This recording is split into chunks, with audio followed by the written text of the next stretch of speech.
ที่ทำให้สัตว์ทั้งหลายเกิดมากที่สุดคือความพอใจว่าสรุปเอาเลยเด่นอาสวะ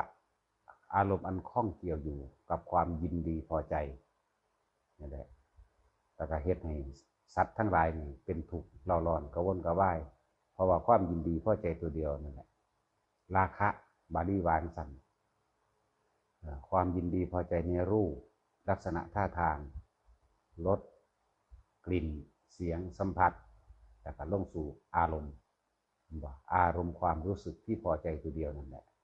ที่มันเกิดความบ่พอใจก็เพราะว่าความพอใจนั่นแหละเป็นเหตุความรักความอาลัยความปรุงแต่งอยากให้เขาเป็นแบบนั้นอยากเขาเป็นแบบนี้ให้มันถูกใจตัวเองให้มันเป็นไปตามที่ตัวเองพอใจนี่เลยสัตว์ทั้งหลายจึงปรุงแต่งนาสารพัดในความเบียดเบียนกันมั่งทำลายกันมั่ง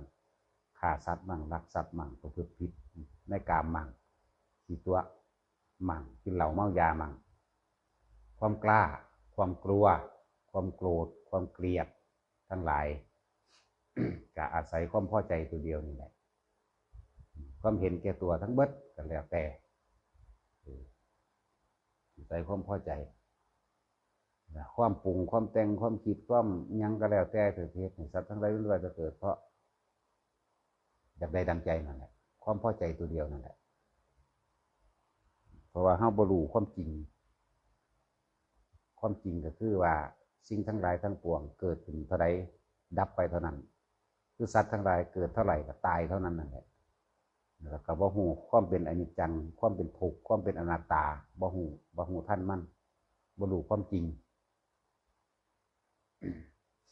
จังว่าความรักความผูกพันเด้อแต่ละอันแต่ละอย่างถ้าเฮาบ่ฝึกบ่หัดออกจากสิ่งที่เคยคุ้นชินที่เฮาได้ยินได้ฟังมานั่นน่ะเขาว่าหลงหลายหลงต่างๆจังสี่หลงในถ้ำหลงนั่นหลงนี่ที่เฮาได้ยินได้ฟังมันต้องถิ่มเบิดทุกอย่างเลยสำหรับคนที่สิไปนิพพานนั่นน่ะขาดออกเบิดจากอย่างภาษายังกับผัวกับเมียภาษายังกับลูกกับพ่อกับแม่มีคุณมากสูงสุดมันก็ต้องตัดได้หรือมันยังแมนเดี๋ยวถึงว่าแจ้งชัดเจนเลยบ่มีปิดบังก็แล้วกันถ้ายังไปคิดฮอดผู้นั้นอะไรกับผู้นี้อยู่ก็เกิดน้ำกันนั่นแหละนี่เคยยกตัวอย่างไว้อุ้มลูกน้อยอยู่นี่เอามีรถทิพย์รถคันนั้นสิไปนิพพานแต่ว่าเจ้าต้องไปผู้เดียวเจ้าอุ้มลูกน้อยอยู่7-8 เดือน9 เดือนนี่พอดีอแออยู่นี่กำลังน่ารักเนี่ยแล้วเดินไล่รอบข้างจักเสือจักหมีจักจระเข้จักงูสิงโตหมาป่าเต็มอยู่นี่พอดีรถทิพย์สิไปนิพพานมานี่แต่ว่ารถพานิพพานจำต้องไปผู้เดียวเด้เฮาสิกล้าถิ่มบ่ล่ะเนี่ยความเด็ดขาดเด็ดเดียวนั่นน่ะแต่บ่ถิ่มก็เกิดน้ำเขาแหละยากหยังบ่จังว่าแต่ละคนก็ว่าหลงนั่นหลงนั่นนี่ว่าสักเขาสิปาลูกปาเมียมาบวชได้บ่ถ้าบ่หลงสุดๆเลยเนี่ยฉันบอกว่าถ้าสั้นถ้าสู้ว่าสู้บ่หลงสู้กระบวชบ่ลูกบ่ผัวบ่เมียสู้สักทีเนาะบางดูมันมีอยู่ว่ามันมีจะค้นอยู่เบิร์นี่โคตรพอโคตรแม่หาดึงที่ด่าคนอีกนะกูได้เด้บริสุทธิ์อ่อนไผ่เด้ตัวเองบ่เคยเสียสละอีกอย่างจากอันจากอย่างนะแค่เสียสละแค่ยินดีในการกระทำดีของผู้อื่นแค่ว่าโอ้ยสาธุเด้อนำเขาบ่มีธรรมดาบ่สิเปล่าอีหยังกับอันหลายๆอย่างที่จะของเขาพวกเขาบ่หลงน่ะก็เขาก็เวียนว่ายตายเกิดอยู่นั่นแหละขนาดบ่ต้องเอาอีหยังมากคนเอาเงินซอยเหลือญาติพี่น้องตัวเองมันยังท่วงบุญคุณไหมอยู่ธรรมดาบ่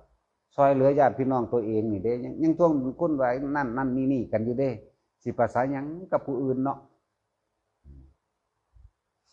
ภาษาหยังกับผู้อื่น คนที่ให้ของคนโดยบ่มีสิ่งแดกเปลี่ยนในใจยากเด้แต่บ่มาฟังธรรมพุทธเจ้าส่วนมากซอยผู้นั้นซอยผู้นี้หรือว่าเอาของให้จังสิย่อมมีแนวแลกกันหลดที่สิให้ซื่อๆหรือว่าช่วยเหลือเฉยๆนี่ยากขนาดนั้นสิไปว่าหยังกับอันปะลูกปะผัวปะเมียปะให้ปะหน้าทิ่มเบิดทุกอย่างมาเพื่อจะให้มันได้ซึ่งมรรคผลนิพพานนี่ยากเด้บ่ธรรมดาเด้ต้องใจกล้าหาญเด็ดเดียวอีหลีเด้ต้องบ่แค่ไผบ่ฟังความคนอีกเข้าใจว่าล่ะแต่ตราบใดที่เฮายังไปเชื่อความคิดผู้อื่นสายตาผู้อื่นบ่มีทางว่าเจ้าสิถึงพระนิพพานได้ดอกขนาดนั้นมันยังตราบใดที่ยังเชื่อความคิดตัวเองนี่มันก็ยังไปบ่ได้อีกธรรมดาบ่มันต้องเห็นความจริงต่างหากล่ะนั่นแหละ บางอย่างเฮาคือว่าจะเชื่อความคิดเจ้าของบางครั้งเฮาคือว่าให้เชื่อตัวเองเนาะแล้วแต่ไผสิเข้าใจเด้อคำว่าอย่าเชื่อความยึดมั่นถือมั่นตัวเองแต่ให้เห็นความจริงด้วยตัวเองตัดสินและยืนยันด้วยตัวเองต่างหากบางครั้งถ้ายังเชื่อผู้อื่นอยู่นะก็เฮ็ดไปตามผู้อื่นนั่นแหละเลยบ่เป็นตัวของตัวเองเนี่ยบางครั้งก็คือเว้าแนวนี้เนาะบางครั้งก็คือเว้าแบบนี้นะอย่าเชื่อความคิดเจ้าของเด้อความคิดของเจ้าของนี่คือความยึดมั่นถือมั่นคือหลงอารมณ์ความรู้สึกของเจ้าของนั่นเองมันก็เลยคิดเข้าข้างตัวเองมันบ่เห็นความจริงโดยธรรมชาติความเกิดความดับนั่นแหละทั้งว่าผู้ใดสิสับสนท่านล่ะผู้ใดสิสับสนคำว่าอย่าเชื่อผู้อื่นต่อมาก็ว่าคือว่าอย่าเชื่อตัวเองนะงงบ่ล่ะคำว่าอย่าเชื่อผู้อื่นตัดทิ่มได้เลยเขาบ่สนใจอยู่แล้วทีนี้แม้กระทั่งว่าการเชื่อความเห็นของตัวเองเขาก็ยังบ่เชื่ออีกจนกว่าว่าเราจะพิสูจน์ความจริงได้ต่างหากล่ะแม้ถึงขนาดนั้นเมื่อถึงที่สุดแล้วเขาก็ยังบ่ได้ไปยืนยันตัดสินกับไผเบิ่งอารมณ์ความรู้สึกของเจ้าของเองว่ามันยังมีอยู่บ่ความพอใจกับความบ่พอใจนั่นแหละทั้งบอกว่าหลายๆอย่างที่เขาแสดงมาเรื่อยๆให้ข้อคิดมาเรื่อยๆแล้วแต่ไผแต่มั่นเด้อเขาบ่ยืนยันเขาบ่ตัดสินอยู่แล้วบ่บังคับไผให้มาเชื่ออยู่แล้วนะ พวกเขาว่าแต่ในความหมายของเขาเขาบ่ได้ว่าหลงถ้ำเมาถ้ำดอกหลงค้นเมาค้นความหมายของเขานั่นนะแต่ว่าพวกเขามาจริงๆแล้วเขามาเอาถ้ำมา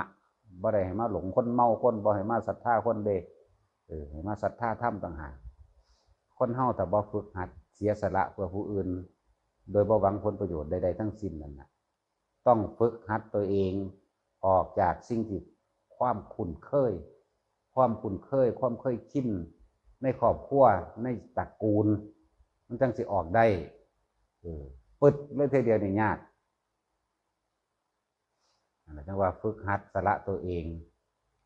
ความคุ้นเคยยังเคยเล่นกับลูกกับหลานเคยเล่นกับผัวกับเมียเคยเล่นอยู่กับไห้กับหน้าเคยเล่นอยู่กับสัตว์สิ่งของและของเลี้ยงจังสีต่างๆนั่นน่ะมันชินเด้ออกมาจากมันให้มันลืมเบิ่งดูว่าชั่ววางชั่วข้าวนะออกให้มาให้มันลืมเบิ่งดูแต่พอฝึกหัดออกมาจังสี่น่ะมันมีทางดอกจะเข้าใจว่าสิเฮ็ดได้ตราบใดที่ยังอยู่น้ำกันมันยังมีความต่อยกันอยู่หั่นแหละแง่กันไปแง่กันมาอย่างละพวกกับเมียก็ดีเนาะถึงสั้นล่ะแต่ผัวมาวัดหลายเมียก็ว่าความนั้นความนี้เนาะแต่เมียมาวัดหลายผัวก็ว่าความนั้นความนี้ป่าแมงโดดนะอย่าไปสะอ่อนนะเนาะแต่เขาป่าบ่ได้เขาสิว่าได้บ่นี่ฝึกตนดีแล้วทำได้เราได้จังเว้านาตาสินป่าบ่ได้ขนาดเน่าขึ้นอืดย่างได้ปานก็ยังบ่กล้าอยู่ เห็นบ่ล่ะเด้จักหน่อยนี่กันคือมันสิมีเหตุผลข้อข้างเจ้าของยังมีพลังว่าเด้จังซั่นแหละทิ่มให้เบิดตั้งใจกล้าหาญเด็ดเดียวขนาดนั้นเด้ เออแต่ว่าถ้ามันบ่กล้าหาญเด็ดเดียวถ้าเฮาบ่ฝึกออกจากความคุ้นเคยที่เคยกระทำจากบุคคลที่คุ้นเคยจากบุคคลที่เคยรักจากบุคคลที่เคยเกลียดเฮ็ดจังใดเฮาสิว่างใดมีทางก็แล้วกันน่ะตราบใดที่อยู่นํกันมันเหลียวเห็นนั่นเหลียวเห็นนี่มันก็อยากเฮ็ดเดี๋ยวผู้เมียก็ติผัวดูผู้ผัวก็ติเมียอยู่หั่นแหละโตสำคัญในการที่นี่คือผัวกับเมียเด้โตติดเหนี่ยวหลังบ่ให้ไปนิพพานใดมันธรรมดาเด้ผัวกับเมียนั่นแหละสั่นกล้าก็กล้าหรือว่ากลัวก็ห่วงผัวห่วงเมียนั่นแหละกล้าก็เพราะว่ามีผัวมีเมียกูกล้าเฮ็ดเบิดทุกอย่างนั่นว่าล่ะเนาะตาสินหรือขาคนก็ขาได้เพราะว่าผัวกับเมียนั่นรักของคนก็ได้ตัวก็ได้กินเหล้าเมายาก็ได้เนาะนั่นว่าสั่นขาผัวขาเมียกันเองกันยังได้คือผัวกับเมียขากันเองกันยังได้นั่นว่าล่ะความหึงหวงขากันได้นั่นแหละก็เกิดจากนั้นน่ะเกิดจากความยินดีความพอใจนั่นแหละเขาบอกให้ได้เห็นโทษมันนะแต่ยังห่วงอยู่กับไปเกิดน้ำกันนั่นแหละยากยังวะ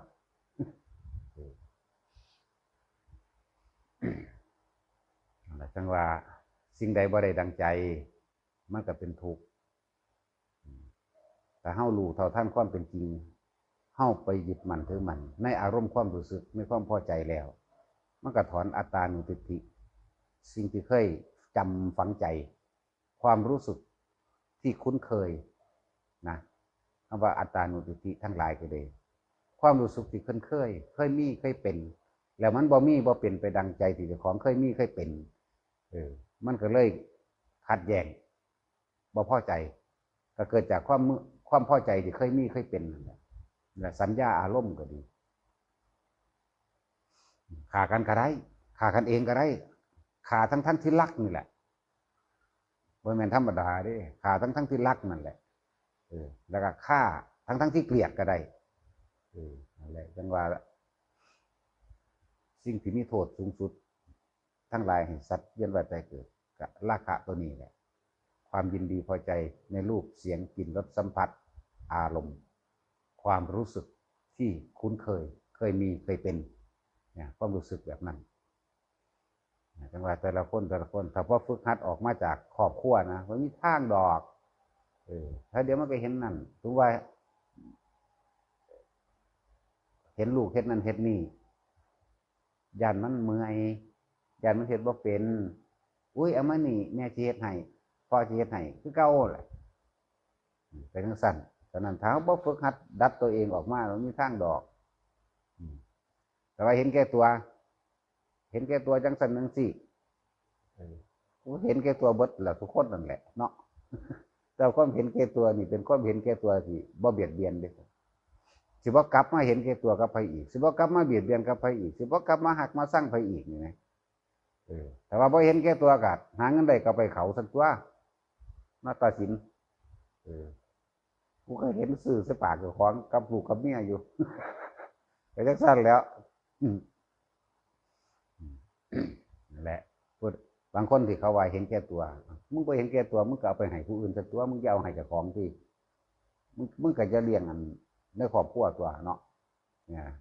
ธรรมะมันเปิดเผยมันเป็นความจริงได้มันไม่ได้สะออนไผได้บ่เบาเอาใจไผอีกแต่ว่าเจ้าของไปเห็นแก่ตัวหาเงินได้ก็ให้ผู้อื่นเนี่ยว่าตาสินแต่ตาสินเล่าจังเงินเอาให้เมียเล่าไว้แม่ว่าอะไรฮะเจ้าให้ไผสันเนาะแต่ว่าให้มันก็ตามิงกิ้งใส่สิทหูบับเขาลดแล้วลดเบิ่งเนี่ย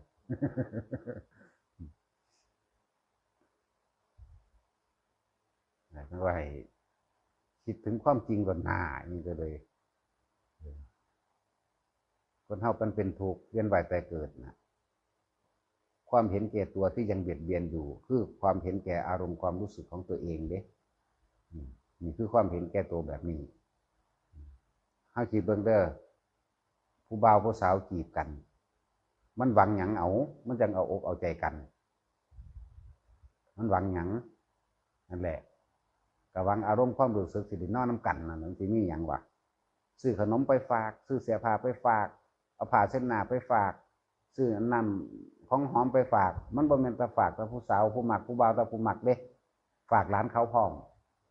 แม้ต่างๆหมาเขาก็ยังเอาขนมไปฝากเห็นต้นขามอยู่ไกลมันก็ดีใจเด้เนาะเห็นว่าตาสิน เห็นหอมใหม่เห็นหน้าเขาเห็นพี่น้องเขาก็ดีใจเด้มันเป็นยังไงเอาดีใจลุงป้าอาอาวเขาเห็นหลานเหลนหล่อนเขาเนาะจังสั้นนี่ยังก็เอาไปฝากแม่เห็นแล้วล่ะมันมีความหวังนั่นแหละหวังอยากมานำกันนี่ยังวะบัดใดกันไปแล้วอีกแบบหนึ่งได้บาดนี่สร้างอ้ายเขาสร้างลุงสร้างป้าสร้างนาสร้างอาได้แบบนี้เนาะเห็นยังความเห็นแก่ตัวในการแย่งที่ดินที่ดอนกันทำมาหากินนั่นไปหันได้บาดนี่นั่นแหละโทษเห็นบ่โทษของมันเนี่ยคิดพ่อว่าอะไรเนี่ยจังสัตว์ตอนจีบกันใหม่ๆยังกับง่ามเบิดนั่นแหละพอใหญ่ไม่ใหญ่ปู่ย่าตายายเขากับบุ้ยหักเนาะลุงป้าเอาเขาก็หักนั่นว่าล่ะ ธรรมดาบ่เอาใจแท้ๆพอเฒ่าไปเฒ่าเนาะตาสินเดี๋ยวนี้บ่เลยเอาขึ้นไปเลยเด้อบอกว่าดีไปเอาขึ้นไปเอาของแถมไปพร้อมเนาะแสงสั้นแล้วให้เห็นโทษคิดเขามาลึกๆในตัวเองก่อนหน้าคิดถึงความจริงของตัวเองก่อนหน้าเขาก็เป็นมาก่อนอยู่แต่เขามีหลายเท่านั้นแหละมันเลยเรื่องง่ายมันชื่อว่าได้ว่าเดี๋ยวนี้ผู้เดียวคือตัดสินได้นะตัดสินภูมิใจว่าฮีโปภูมิใจขนาดวะ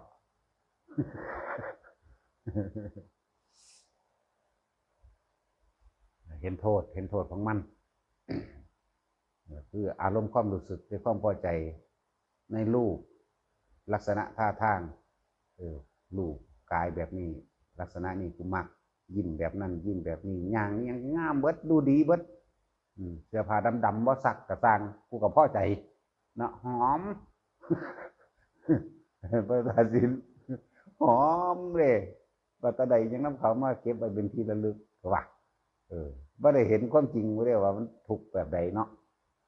ก็ธรรมดาดีแต่ว่าฟังธรรมะของพระพุทธเจ้านี่บ่ฮู้จักหยังเลยได้คนนี่หาอยู่หากินคือหมดคือปวกคือหมูคือหมานี่แหละบ่ตั้งจากสัตว์ดิเห็นแก่โตหากินจนถ้าครอบครัวเจ้าของนั่นแหละพ่อรักกับรักพ่อขากับขาพ่อตัวกับตัวดิตั้งแก่ข่มเหงโยนข่มผิดได้เบิดเด้พ่อกินเหล้ากับกินเพราะว่าหยังบางที่แกกินเหล้าเอาอกเอาใจเขานี่ไม่สุดแน่นั่นแหละจะไปเบิดนั่นแหละเนี่ยโทษของอารมณ์คำว่าอาสวะขยะนั่นแหละอารมณ์ความรู้สึกที่ยังพอใจอยู่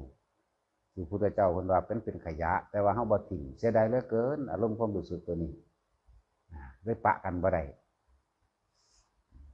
เรียกว่าฝึกหัดออกมาแต่ละคนนั่นพระสันพระพุทธเจ้าสิพาออกบวชบ่เนาะแต่ว่ามันได้นิพพานทั้งที่มีครอบครัวเลี้ยงลูกยาวๆอยู่มันจะไปเลี้ยงมันจะไปจังไดพูดถึงว่า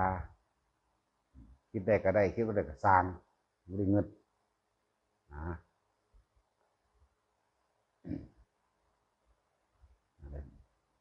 ให้คิดเบื้องตอนนั้น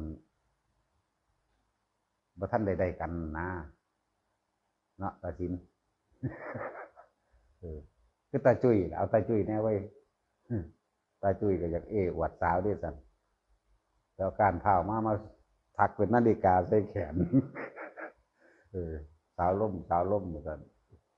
จะคิดเก้าไข่หน้าใดธรรมดาวะเห็ด2 อันได้เซลล์ต่างๆบอกนาฬิกาธรรมดาบ่สั้นๆก็อยากให้เขาว่าจะของดีจะของอันนั้นเดี๋ยวว่ารู้ว่าธรรมดาเนี่ยอยากให้เขาคิดฮอดคิดถึงนะเอาการเผาพวกใดอยู่มานอกจักก็ดอกหน้ามาถักเป็นนาฬิกาใส่2 อันใส่ข้างละ2 อันนี่แหละธรรมดา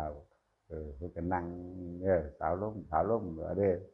จะคิดกับข่อยแล้วใส่กันอยู่สาวล้มแล้วกูอยากตีนดังมาจังหวัดธรรมดาว่ะขนาดนั้นแหละคือ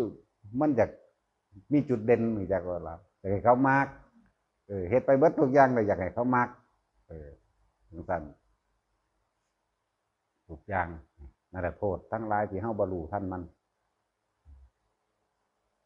บัดใดกันมาแล้วเถียงกันซุมื้อยายล่มก็ขี้ร้ายว่าแตศูนย์มาอันย่นถ้วยกุ้งลงล่างโลดจังซั่นแล้วแต่ละคนให้เห็นเด้อเห็นในแต่ของเองนั่นแหละเห็นในแต่ของเองถ้าเฮาบ่ฝึกหัดแต่ของในคนเฮาที่เสียสละแต่ละอันแต่ละอย่างนี่ถ้าบ่ฟังธรรมพระพุทธเจ้าบ่ฮู้จักเลยเด้การเสียสละคือการจาคะคือการตัดออกจากความที่เป็นหนี้ที่เหนียวจากความโลภบ่ฮู้จักแน่นอนคนตะกี้ว่าตาเอาหยังให้ไผ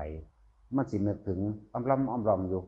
นึกถึงหยังท่วงบุญคุณจากการทำดีมันสิอ้างว่าตาได้ซอยเพิ่นแล้วของให้ผู้นี้เด้บ่ได้คือธรรมะพุทธเจ้าเด้บัดนี้ธรรมะพุทธเจ้าเพิ่นก็เลยสอนเคยเอาหยังให้คนฟรีๆบ่เห็นไหมก็หมายเพิ่นนั่นลองให้ฟรีๆโดยบ่ต้องหวังหยังเบิ่งดูนะให้ผู้อื่นนี่บ่แม่นแต่ว่าให้พี่น้องเด้ให้ทั่วไปเลยบ่รู้จักกันก็สร้างนี่แหมเป็นตะเงิดอยู่เด้เพิ่นไปหาวิธีให้คนเสียสละเพื่อที่ดึกล้ำเข้ามาในความยึดมั่นถือมั่นในกายเจ้าของในความรู้สึกของเจ้าของใดมันธรรมดาเด้คนที่บ่มีธรรมะมันมีทางว่าจะกล้าให้ผู้อื่นใดขนาดให้พี่น้องมันยังท่วงบุญคุณอยู่เกิดมานำกันในแท้เลือดเป็นเลือดเดียวกันแท้ๆมันก็ยังท่วงอยู่สิภาษาหยังกับผู้อื่นเนาะสิภาษาหยังเวลาเห็นผู้อื่นเขาเฮ็ดได้ดีจังซี่อิจฉาริษยาเขาหาวิธีการแกล้งเด้บ่ได้ว่าตั้งแต่ผู้อื่นโดยบ่แม่นสายเลือดพี่น้องกันสายเลือดกันแท้ๆยังอิจฉาริษยากันเด้พวกฆ่ากันตายคักๆนั่นน่ะแย่งที่ดินที่ดอนกันนั่นน่ะพี่น้องกันเด้สายเลือดเดียวกันได้ฆ่ากันนั่นคิดเบิ่งดีๆเด้อพวกเจ้าเอ๋ยผู้อื่นบ่พอปานใดดอกนิดๆหน่อยๆป้องๆแป้งๆแล้วกันไปเด้แต่ว่าพี่น้องนี่ฆ่ากันได้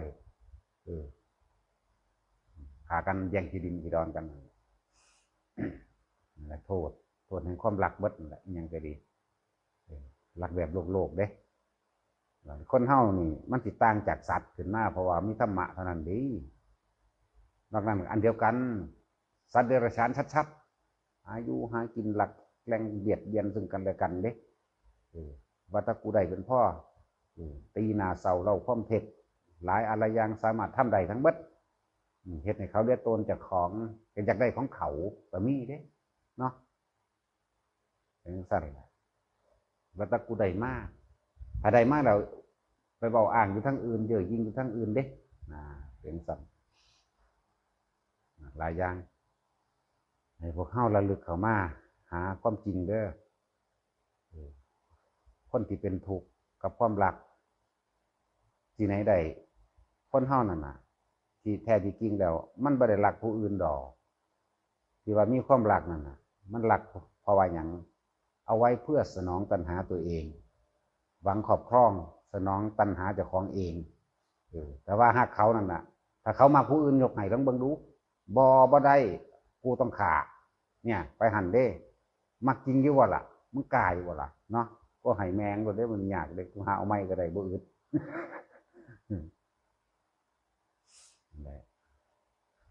คิดเบิ่งคักๆเด้อว่าเฮามันมักผู้สาวผู้บ่าวมักผัวมักเมียกันนี่มักแบบใดหักเขาจริงแบบใดหวังหยังก็หวังไว้เพื่อสิสนองตัณหาราคะตัวเองนี่แหละที่ว่าหักจังสั่นมักคอยมักเจ้าจังสั่นจังซี่นั่นน่ะเวลาบัดนี้เขาไปเหลียวเบิ่งผู้อื่นก็บ่ได้แต่ว่าหักก็เลยเนาะกฐินนั่นอีหานี่ว่าเด้บัด หวงไว้ยังเอาแต่ว่าหวงไว้สนองตัณหาอารมณ์ตัวเองไว้บำรุงบำเรออารมณ์เจ้าของเองมันไม่ได้หักไผหรอกจริงๆแล้วมันหักเจ้าของมาทางมาวัดเนาะโคตรพ่อโคตรแม่ที่กูสูญอีกแล้วหลงแท็กหลงแนวสันมักพระว่ะว่ามักมันสิมาวะเนาะเป็นบ่พวกเจ้าว่าถ้าบ่มักเขาสิมาบ่ปัญญาอ่อนหลายคิดบ่ออกมักตัวเขาจังมาเรื่องสั่นแหละจริงๆมันบ่แม่นว่าหลักปรารถนาหวังดีกับพี่กับน้องเด้มันต้องการให้ถึกอารมณ์มันเองเด้ที่ว่าห่วงผู้นั้นห่วงหมายถึงผู้อื่นผัวก็คือกันนั่นแหละว่าโอ้ยหลงคักหลงแนงสั่นเพราะนั้นว่ามักเขาฮักบ่ตั้งสั่นให้บวชตัวหังดีนี่จังเรียกว่าฮักให้บวชเลยนี่จังเรียกว่าฮักจ้ะข่อยโมทนาน้ำเจ้าข่อยดีใจน้ำเจ้าเด้อขอให้เจ้าสมปรารถนาได้มรรคผลนิพพานนี่จังเอิ้นว่าฮักอยู่นี่เฮาฮักเบิดทุกคนแต่ว่าเฮาบ่ได้หวังขอบคล้องกับคนเด้เฮาอยากให้ไปนิพพานอย่างเดียวเท่านั้นเด้มีจุดหมายเดียวเท่านั้นบ่ว่าผู้หญิงผู้ชายมักเบิดแต่ว่ามักให้ไปนิพพานเด้นี่เท่านั้นแต่ว่าคนทางโลกมันมักมันฮักกันน่ะมันบ่แม่นแนวนั้นเด้มันบ่ได้สนองตัณหามันเองต่างหากพวกกับเมียบ่ได้นอนนำกันเบิ่งดูสมันอยู่นำกันได้ปากันโลดล่ะเนาะเถียงกันเถียงคุ้มเอาตามอารมณ์เจ้าของให้มันสนองตัณหาเจ้าของเด้นี่เป็นความจริงหรือว่าเป็นเด้อคิดเอาเถอะไผก็ดีนั้นญาติพี่น้องถึงอิจฉาริษยายังก็แล้วแต่ส่งเสริมสนับสนุนกันว่ากูหวังดีดักว่ะ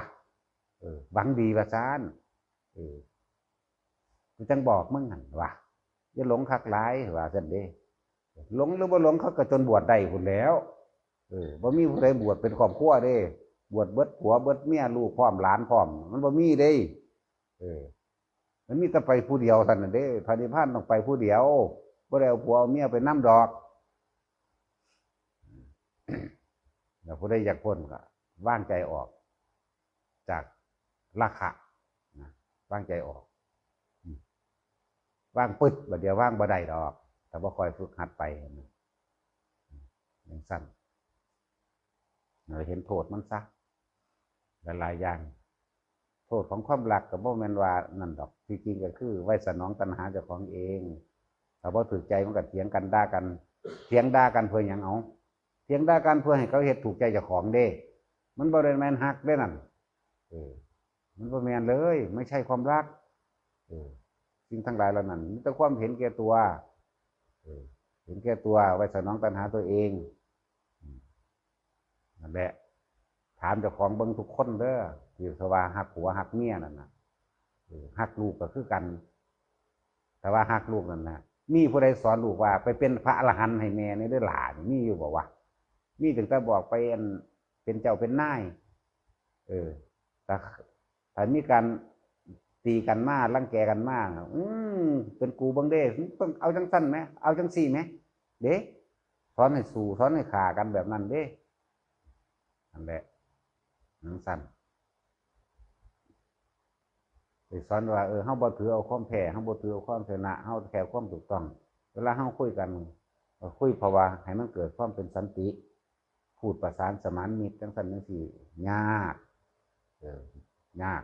คนบ่มีธรรมะก็เป็นสั่นเลยคนบ่เข้าถึงความจริงคำว่าธรรมะแปลว่าความจริงถามมึงโลดผู้ใดเป็นผัวผู้ใดเป็นเมียไปก็เลยแต่ว่าหักเขามันกล้าให้บวชคือบ่เนาะ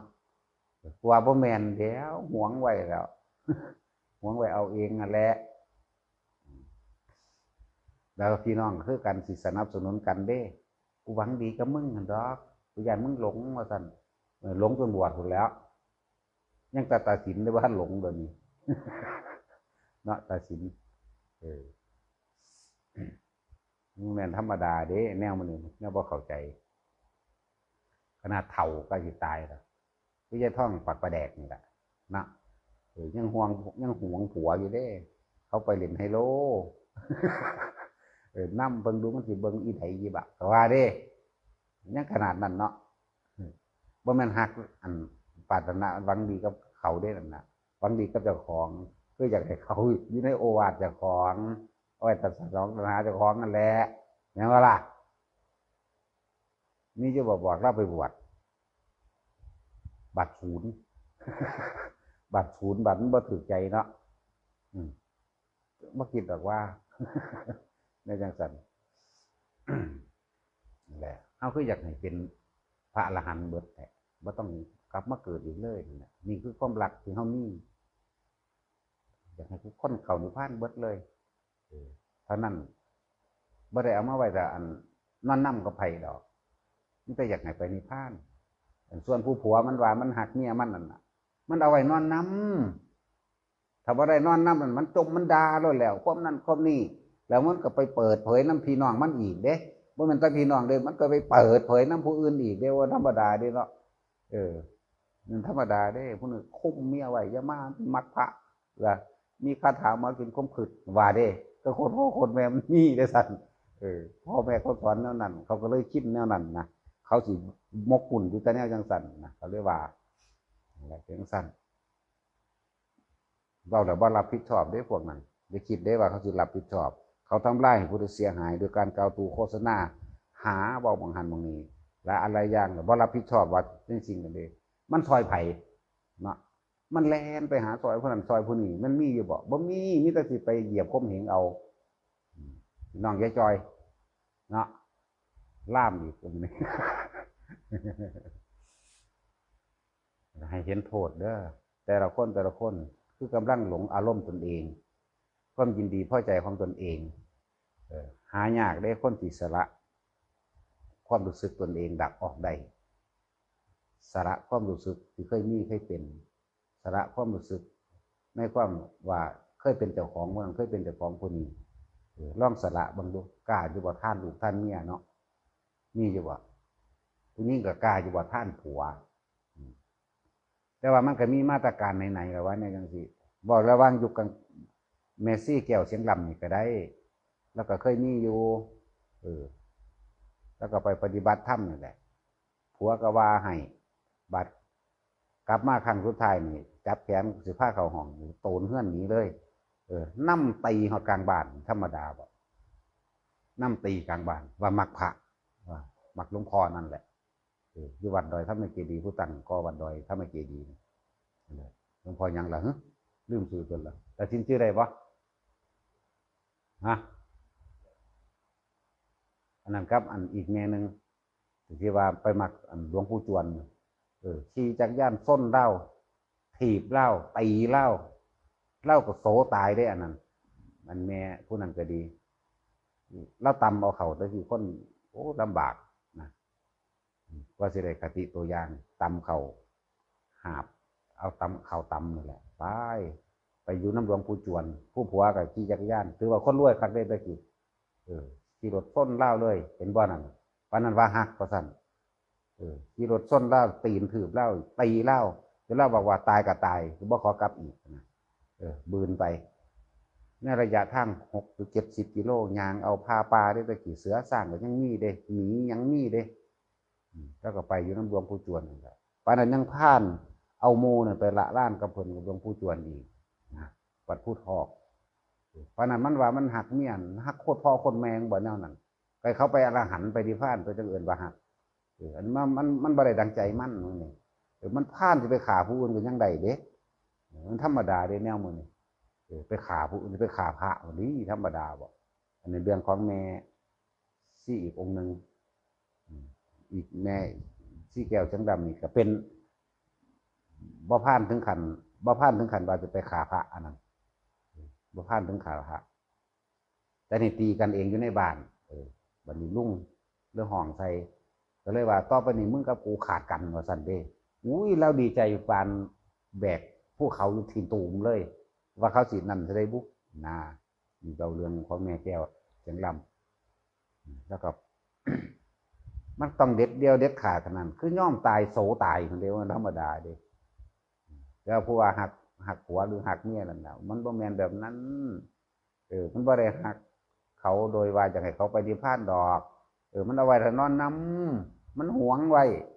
เท่ากันได้มันก็เป็นเนาะแต่งตัวงามๆก็บ่ได้ เป็นอีหานี่ก็ว่าเด้ มันว่าตัดสินให้บ้านเจ้าหั่นล่ะ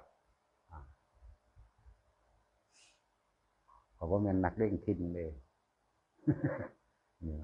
อยู่บ้านข่อยโง่เลยเขาบ่สู้ไผเด้แต่ออกข้างนอกบ่ได้ เป็นสั่นแล้วธรรมะต้องเปิดเผยปิดบังมันเศร้าหมองเข้าใจบ่กล้าบ่พองแผ่วลีนเฮ็ดบ่ได้ดอก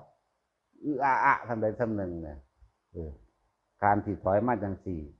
ต้องทนต่อคำคารหานินทาใดทนโดยบ่ต้องทนเข้าใจว่าล่ะเขาสิว่าแนวใดถ้ายังไปเสือคำบอกคำว่าคนอื่นอยู่นั่นก็ไปเกิดกับเขาเท่านั้นแหละเกิดในนรกน้ำกันนั่นแหละอย่างสั่นถึงว่ามันต้องกล้าหาญต้องเด็ดเดียวนะพวกนักบวชนี่ว่ามันธรรมดาเด้เขามีลูกมีเมียมาเบิดได้นี่ก็ดีเขาก็ยังถิ่มมาได้เนาะผู้ใดว่าของง่ายวะจะตัดสินยังถิ่มมาได้เพราะเอาถิ่มเราดันก็เลยปึงอยู่ จังสั่นแล้วกล้าบ่ละเนี่ยว่ามันของเล่นๆแค่สิมาเว้าอันนั้นอันนี้เด้เพราะสั่นเฮาสิกล้าเว้าบ่มันก็ตายก็บ่ย่านบ่แห้งแล้วสิย่านหยังอีกเนาะบ่มีแนวให้ย่านเด้หลายๆคำว่ากลัวนี่บ่แม่นธรรมดาเด้คนเฮาคำว่ากลัวนี่ร่วมหลายคือหยังเด้แต่สิออกมาโอ้ยลูกกระทันเรียนจบนี่กลัวหยังย่านลูกเรียนบ่จบย่านเมียเอาผัวใหม่หลานก็ยังบ่ทันนี่ย่านนี่ย่านหยังนี่ก็บ่ทันเบิดย่านเขามายึดที่ดินทะดอนไปย่าน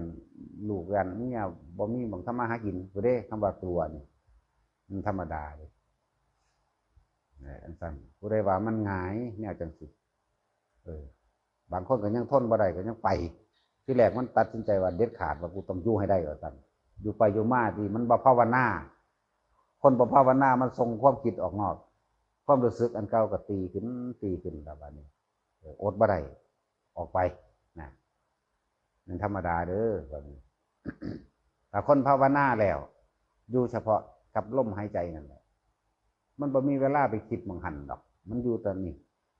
ออกจากเมื่อยในการจับลมหายใจแล้วหันเข้าใส่หนังสือวันนี้หันเข้าใส่อ่านอริยวินัยมั่งอ่านวิสุทธิมรรคมั่งอ่านประวัติพ่อแม่ครูอาจารย์มั่งอ่านประวัติพระสังฆเถระทั้งหลายสมัยพุทธกาลมั่งอ่านประวัติพุทธเจ้ามั่งวนตัวอยู่นี่มันจะไปใส่วะวนแต่อยู่ในนี่บ่ไปใส่เด้อยู่ในถ้ำอย่างเดียวความเคยชินที่เคยคิดถึงความเคยชินที่เคยคุกคีน้ำญาติตระกูลพี่น้องผัวเมียก็แล้วแต่นี่มันก็ถือห่างออกเพราะว่าเฮาบ่ไปคิดถึงมันหันใส่จะถ้ำปั๊บเดี๋ยวก็อ่านประวัติพุทธเจ้าองค์นั้นองค์นี้มั่งอ่านประวัติพระอริยสงฆ์สมัยพุทธกาลองค์นั้นอ่านประวัติครูบาอาจารย์มั่งหลายอย่างอ่านพระวินัยมั่งนี่มั่งท่องคำสวดมนต์มั่ง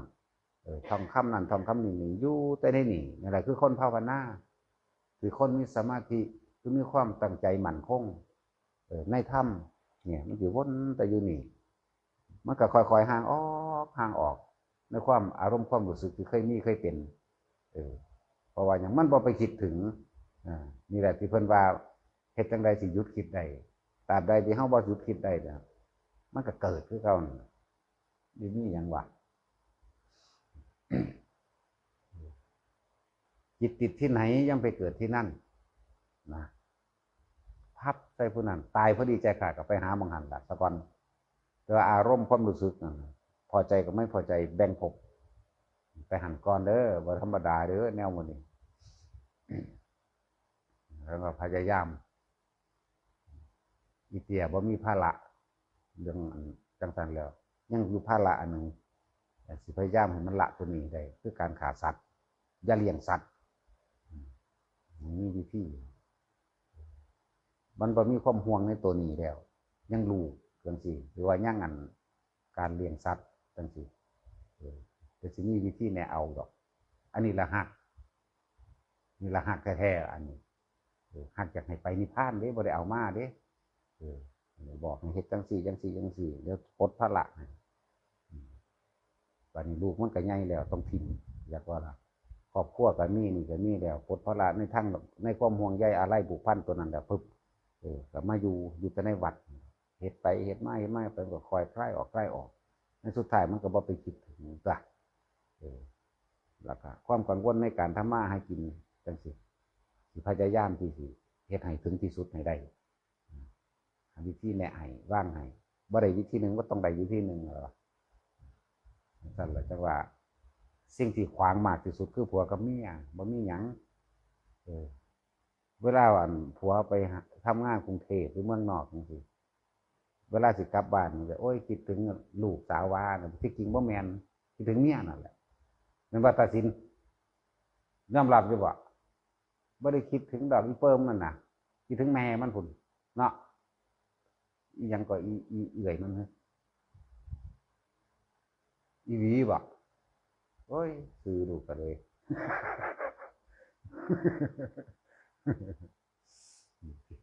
โอ้ยคิดถึงอีหวีล่ะบ่แม่นคิดถึงเมียนั่นแหละเป็นยังดอกเอาแต่เอาท่านมาอ่านบางหน้าคือความจริงสิมันเหิบอยู่สิเนาะเป็นจังซั่นความรักที่แท้จริงอ่ะนะโดยมนุษย์ทั้งหลายแท้มันมีดอกมีแต่ความรักเอาไว้เพื่อสนองตัณหาตัวเองเท่านั้นมันคือความรักของพุทธเจ้าเด้ความรักของพุทธเจ้าไม่ได้ปรารถนาสนองตัณหาตัวเองไม่ได้หวังครอบครองเด้ไม่ได้มีความครอบครองเลยมีแต่สิดันคนขึ้นไปในพานอย่างเดียวทำทุกวิถีทางเบิดตัวอย่างที่สิแนะให้เบิดไปบุคคลผู้ใดผู้หนึ่งนั่นเข้าสู่ถึงที่สุดได้คือการกลับมาเกิดอีกนั่นแหละนี่คือความรักของพระพุทธเจ้าเป็นนักสั้นผลบ่ได้เอามาครอบครองได้บ่ได้เอามาสนองตัณหาตนพร้อมเป็นว่าจะหาวิธีให้แต่ละคนพวกนั้นดีได้พวกนั้นเนาะอีซิงวิ่งมันนี่มันบ่ได้ไปไกลได้ครอบครัวมันเดี๋ยวมันก็ลืมไปดอกละกิเลสตากิเลสมันแมนครับเบิดละยังตาอีหยังละอีนั่นยังอยากหาผัวอยู่อีมันสว่างใดล่ะอีหานั่นนะมันสว่างใดหรือ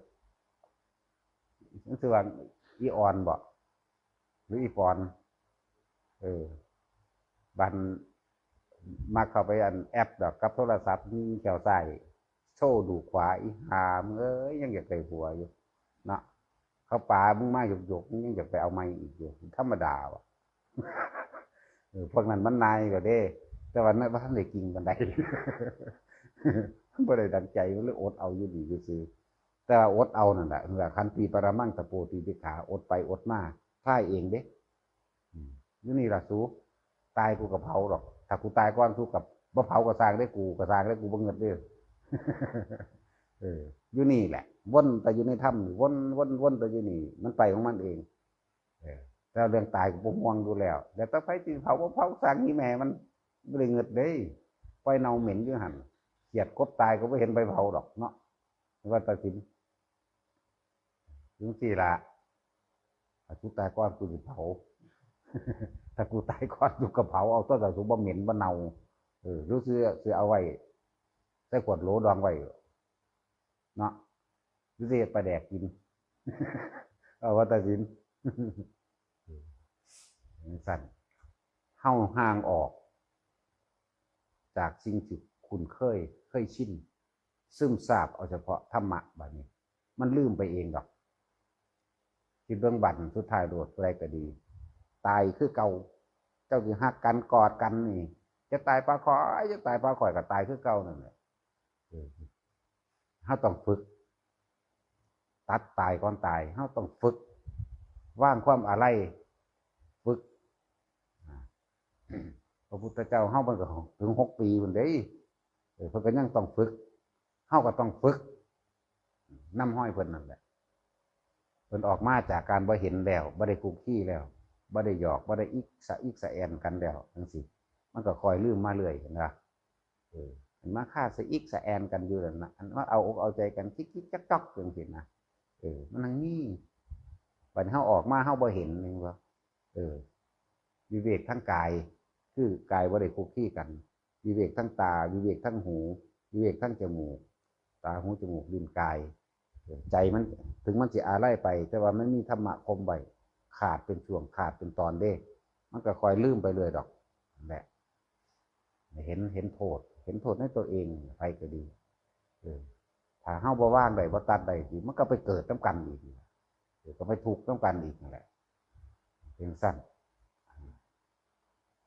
แต่ว่าเกิดจักสิเป็นหมาหรือจักสิเป็นหยังเด้จักสิเป็นปวกบ่กำเนิด4อย่างอย่าลืมเด้อการคิดถึงด้วยความเนียนๆที่เฮาบ่รู้โตสังเสชะเกิดในสิ่งที่เหม็นเน่าในเกิดในช่องทวารทั้งเก่าของเขาเด้เกิดในตาเป็นหยังเฮ็ดให้มีสีตาแล้วมีกลิ่นเหม็นตาทั้งสองแล้วหูทั้งสองอีกปากอีกเท่าไรแล้ว